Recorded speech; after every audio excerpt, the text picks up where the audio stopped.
Kenapa Blue Tamblingan ini istimewa? Dia not just a coffee. Dia bukan sekedar kopi. Dia ada banyak cerita di balik dari kopi itu.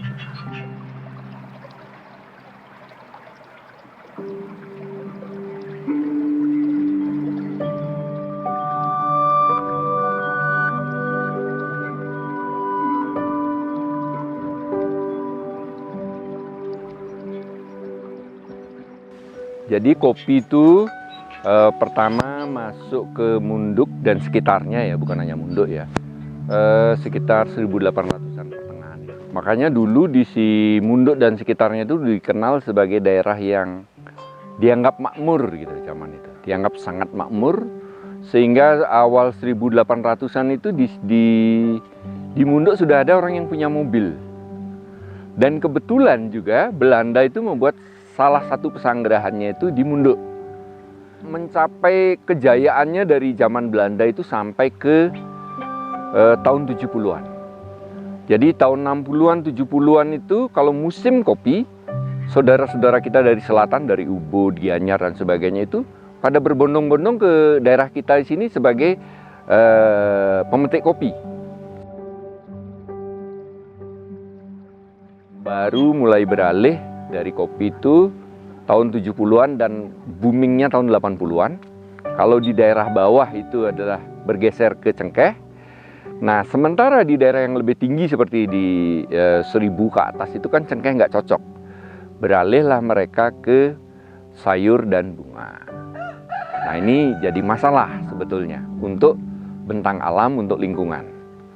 Karena begitu dari tanaman keras kopi beralih ke sayur dan bunga, kestabilan tanah akan jauh lebih berkurang, akan berkurang. Tidak ada yang memegang tanah, daerah resapan air juga berkurang, dan dampaknya sudah terasa 10-5 tahun terakhir. Kalau hujan panjang, hujan deras, mulai ada longsor-longsor kecil. Nah, dari sanalah sebetulnya Blue Tamblingan itu berangkat, dari keprihatinan seperti itu.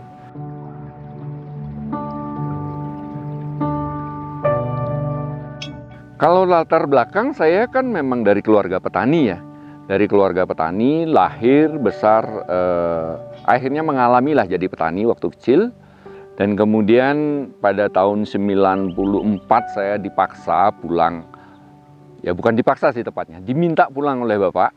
Sebetulnya saya sudah berkarir lah di luar daerah, punya bisnis sendiri gitu. Dan saya memutuskan untuk mengikuti permintaan bapak untuk pulang ke rumah, ya akhirnya saya kembali jadi petani lagi. Dan tidak kaget karena sudah ngalami lah gitu.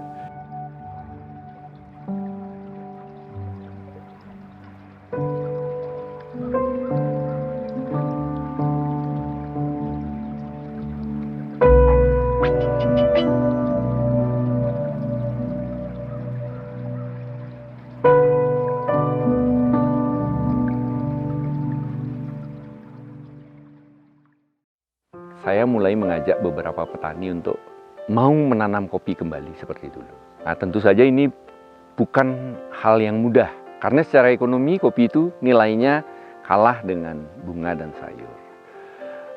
Maka kita putuskan untuk membuat specialty kopi, supaya kita bisa menjual dengan harga yang premium.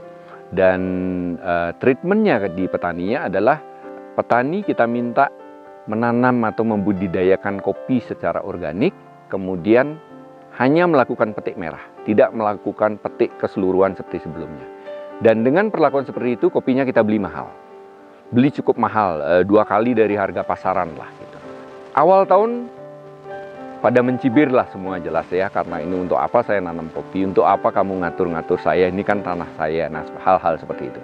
Tapi mulai tahun kedua, tahun ketiga, dan sekarang sudah mulai masuk tahun keempat, sudah cukup banyak petani yang mau bergabung, mau menanam kopi lagi. Sebetulnya poin pentingnya kan itu, bukan bergabungnya, tapi mau menanam kopi lagi, sehingga keinginan besar atau keinginan mendasar yang kita inginkan menjadikan tanah lebih kuat, ikatan tanah lebih kuat, resapannya terhadap air lebih bagus, itu mulai menunjukkan hasil, walaupun skalanya mungkin masih kecil.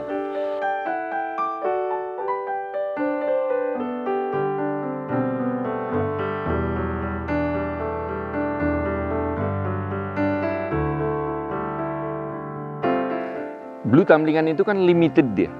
Limited, ketersediaannya terbatas. Yang berhak disebut kopi Blue Tamblingan itu hanya kopi-kopi Arabica yang tumbuh di sekitaran Danau Tamblingan dan Alas Martajati. Kalau yang udah agak jauh nggak berhak, biarpun dia bawa kopi petik merah ke kita, ya nggak berhak dia disebut Blue Tamblingan. Nggak masuk seleksi dia gitu. Jadi kita tidak ada niat membuat kopi ini terbatas, nggak. Jadi kita mau jujur kepada konsumen bahwa yang namanya kopi Blue Tamblingan itu hanyalah kopi yang tumbuh di sekitar Danau Tamblingan. Jadi nggak bisa tidak terbatas, memang harus terbatas. Dan kemudian kemana kopi ini dijual, dipasarkan? Ya sementara sih yang rutin itu hanya di Indonesia ya. Kalau di banyak sebenarnya permintaan dari luar negeri, permintaan personal dalam hal ini ya. Tapi kalau yang di Indonesia yang paling banyak justru Jakarta sama Jogja.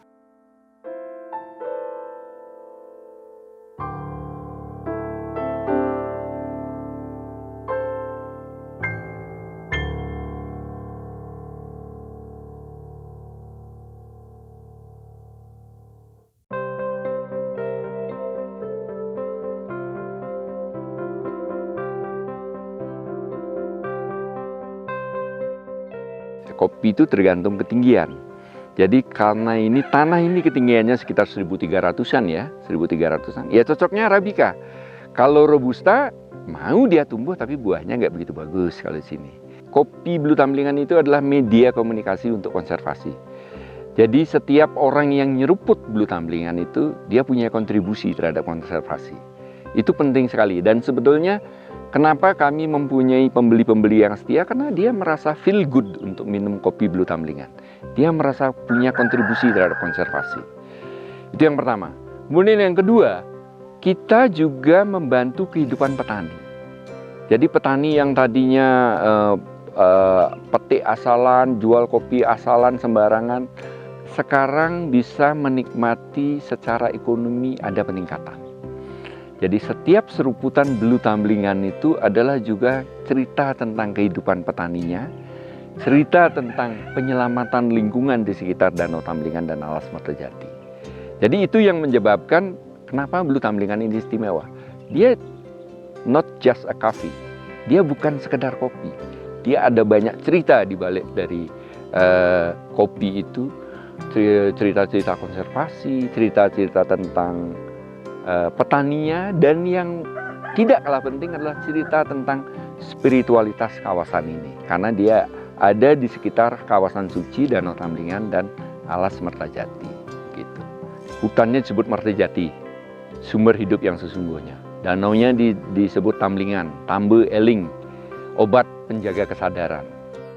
Kalau impian terbesar karena ini memang anunya konservasi ya, bahasa besarnya kan memang konservasi. Jadi orang-orang akan semakin aware terhadap lingkungannya, tidak harus dengan menanam kopi ya, tapi bahasa saya mengajak petani menanam kopi, tapi bisa menanam alpukat, yang jelas banyak tanaman keras, karena bagaimanapun kawasan kita ini, Munduk dan sekitarnya atau sering disebut catur desa itu adalah pelayan untuk memberi jasa-jasa lingkungan kepada masyarakat di sekitar. Jasa lingkungan itu berupa air bersih, udara bersih, landscape yang terjaga keasliannya kepada masyarakat sekitar, bahkan termasuk ke Jatiluwih. Jatiluwih itu subaknya nyungsungnya ke sini karena mereka meyakini air mereka dari sini. Jadi impian terbesar kita menjaga bentang alam kita dengan penuh kesadaran bahwa kita itu ngayah untuk Ibu Pertiwi, untuk kepentingan orang banyak. Itu mimpi terbesar Blue Tamblingan itu justru di sana gitu. Tapi sejak kemerdekaan, hutan itu diadministrasikan sebagai hutan negara. Ya kita enggak masalah kan, nah, berarti kan yang jaga lebih banyak. Tetapi secara faktual kita menganggap, kita merasa dan kita menemukan kualitas hutan itu semakin terdegradasi. Jadi ada kayu yang ditebangi, ada bunga-bunga langka yang habis, hewan-hewan juga semakin habis. Nah begitu perundang-undangan memungkinkan. Jadi satu perundang-undangan itu adalah UUD 45 pasal 18B ayat 2 yang mengakui eksistensi masyarakat hukum adat. Yang kedua, keputusan MK nomor 35 tahun 2012 kalau nggak salah, yang menyatakan bahwa hutan yang berada di wilayah adat adalah hutan adat, bukan lagi hutan negara. Nah, berdasar dari sanalah kita mengajukan permohonan ke Kementerian KLHK, memohon agar hutan itu statusnya dikembalikan sebagai hutan adat. Nah, untuk sampai ke sana kan kita prosesnya panjang ya, karena persyaratannya banyak. Kita harus memetakan wilayah, peta spasial, peta sosial, peta ekonomi, dan sebagainya. Itu sudah kita lakukan, anak-anak muda kita yang melakukan, dan ini bagus sekali untuk anak-anak muda kami. Karena anak-anak muda kami jadi mengenal nilai-nilai yang kami punya, mengenal wilayahnya, dan sebagainya. Nah, itu setelah persyaratan dipenuhi, persyaratan berikutnya adalah supaya ada SK atau Perda. Kalau tidak memungkinkan Perda, cukup SK dari Pemda tingkat 2 yang menyatakan eksistensi masyarakat adat dalam Tamlingan. Dan ini yang menandatangani Bupati. Itulah yang belum kami dapatkan sampai sekarang.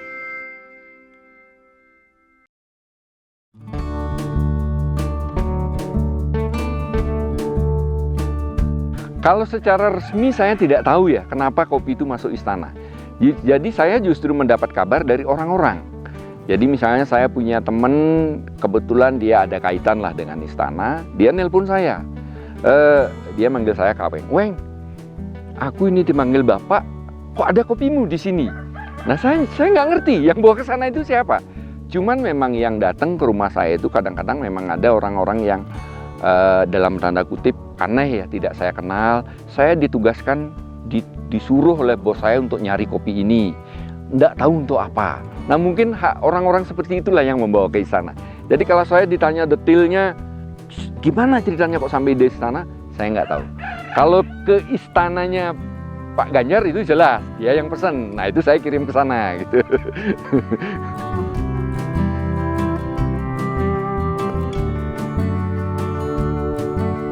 Jadi ceritanya pada saat itu ada bencana alam, saya lupa Palu apa Makassar gitu ya. Ada bencana alam, teman-teman alumni UGM mengadakan aksi sosial penggalangan dana. Melakukan pelelangan. Ada teman yang punya sibori, lelang sibori. Ada teman yang punya anggrek, lelang anggrek. Nah, saya punyanya kopi, saya nyumbang kopi untuk ikut dilelang. Saya nyumbang kopi 1 kilo. Dan itu lelangnya seru sekali, tidak begitu lama itu lelangnya, 2 atau 3 jam gitu. Bukan lelangan umum gitu loh, cuma di Facebook. Saya kasih 2 paket, 2 bungkus ya, setengah kilo. Berarti kan pemenangnya 2. Dan ini yang menyebabkan kenapa ini jadi unik juga ya. Jadi detik-detik sebelum ditutup, penawar tertinggi untuk setengah kilo adalah Rp5.555.555 untuk setengah kilo. Tapi begitu mau dipencet, mau ditutup, ada yang nawar satu lagi, ditambahin Rp1. Rp5.555.556. Jadi yang menang kan 2 ini, 2 tertinggi kan. Kalau dijumlahin itu angkanya 1 semua. Rp11.111.000, Rp111. Unik sekali. Ya itu memang kalau menurut saya sih yang sepanjang yang saya tahu sih itu mungkin kopi termahal di Indonesia ya.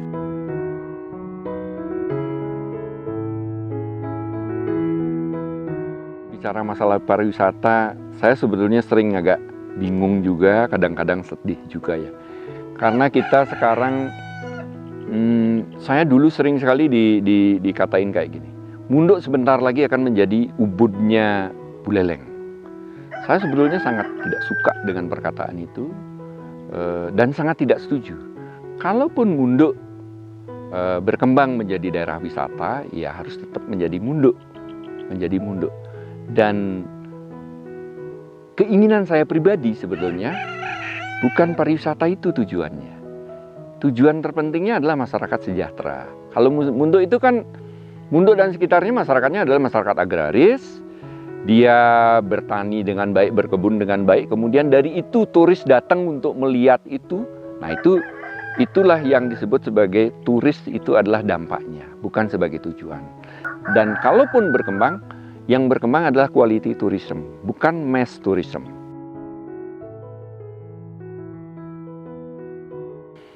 kita sebagai negara yang sangat luas, keunggulan kita sebagai negara itu justru adalah diversitas kita, keanekaragaman kita. Bukan hanya keanekaragaman suku ya, tapi keanekaragaman biodiversity. Jadi kita punya berbagai macam tumbuhan, bahan pangan dan sebagainya. Orang sering sekali membicarakan kemandirian pangan, ketahanan pangan, tapi di sisi lain pemerintah justru sering sekali mendorong ketergantungan tunggal terhadap bahan pangan tertentu. Seperti sekarang yang jelas itu kita mempunyai ketergantungan tunggal kepada beras. Padahal kita punya bahan pangan banyak sekali. Ada keladi, ada singkong, ada sagu, dan sebagainya. Kenapa saudara-saudara kita yang di Kalimantan harus kita buatin sawah? Kenapa saudara-saudara kita yang di Papua harus kita buatin sawah? Itu berarti menggeser kebudayaan mereka, itu satu. Dari memakan sagu menjadi memakan beras. Yang kedua, peradaban pertanian harus digeser. Kalau dibuatin sawah, yang garap sawahnya siapa? Peradaban pertanian mereka kan bukan pertanian sawah, pertanian sagu. Nah ini konsep-konsep seperti inilah. Jadi intinya, kalau saya boleh berpesan tentang pesan kemerdekaan, berhentilah berpikir sebagai bangsa yang tertinggal. Kita sangat sibuk menata diri, mengejar-ngejar sebagai bangsa yang tertinggal. Kita anggap negara lain negara maju, kita bangsa tertinggal, kita jadi hanya sibuk mengejar. Kenapa? Karena tolak ukurnya adalah keberhasilan mereka. Apa yang mereka punya yang kita jadikan ukuran. Sekarang kita bersaing dengan keunggulan komparatif dan keunggulan kompetitif yang kita punya. Kopi misalnya, kopi kita varian banyak sekali. Kopi Blue Tambelan, Kintamani, kopi Papua dan sebagainya. Itu yang kita unggulkan. Jadi keunggulan komparatif dan keunggulan kompetitif kita itulah yang kita unggulkan. Dan keunggulan utama kita jangan lupa adalah diversitas kita, keanekaragaman kita. Kalau itu bisa kita angkat, orang lain yang menjadi tertinggal. Orang lain yang akan ngejar kita. Kita harus, kalau saya sih optimis kalau kita mau kompak untuk menjalankan itu.